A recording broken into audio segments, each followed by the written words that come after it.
Председателя на владата Заев, дали имате намера да направите нешто, да ги смените неповолните трендови на Македонија и падот и во делот на економијата, што имаме најлоша економија во моментов во Европа со раст од 0,1%, на тоа би надоврзали само 16%. 16% реализација на капитални инвестиции во првите 6 месеци. 16%.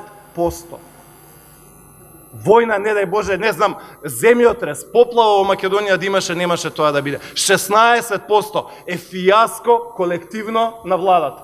И тоа ќе го платиме со помал раст на БДП.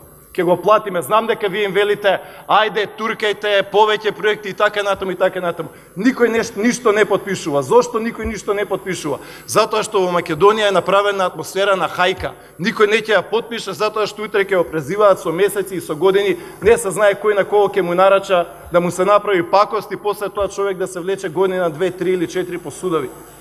Заради тоа имаме раст од 0,1%. Никој ништо не подпишува. 16%, пола година, 50% е помината од годината, 16% е реализацијата на капитални инвестиции. Значи, паѓаме на листата на иновативност, губиме човечки ресурси и материјал, имаме најлоша демографска година, 70 години назад, оваа 2018 ќе биде уште полоша. Ви навестувам, ви гарантирам, тврдам, дека 2019 вака кој што се тргнале ќе биде уште полоша.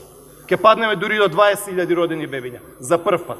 Вака како што Министерство за труд и социјала ја води работата. Преминувам на второто прашање. Во делот на безбедноста, исто така прашање до председателот на владата. Дали имате намера да подобрите јавната безбедност во Република Македонија?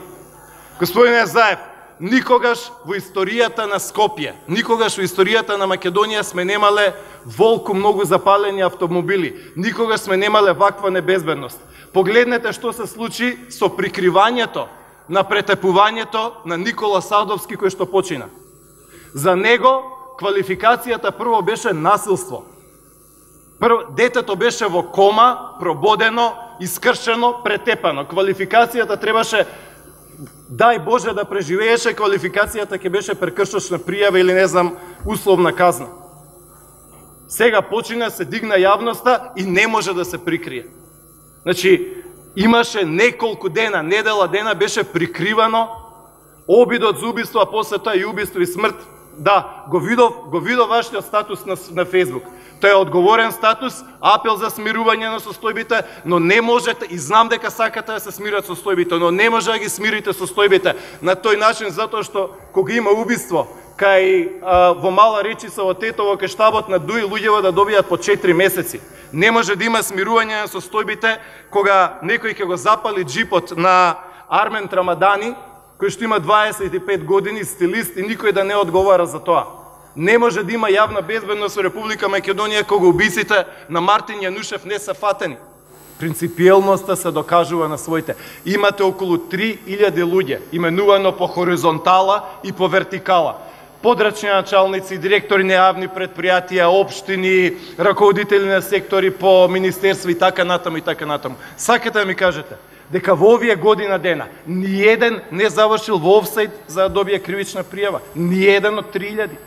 Значи имате гарнитура, подрачни началници, шефови, директори и така натаму. 3000 луѓе. Ниеден немате пипнато од своите. Понатаму, ако паднеме на Doing Business листата 10 места, дали ќе ги разрешите Андјушев и Тевдовски? А ќе паднеме, еве, ќе дојдеме, ќе поминат одмориве, ќе дојдеме тука, ќе дискутираме и ќе разговараме за тоа.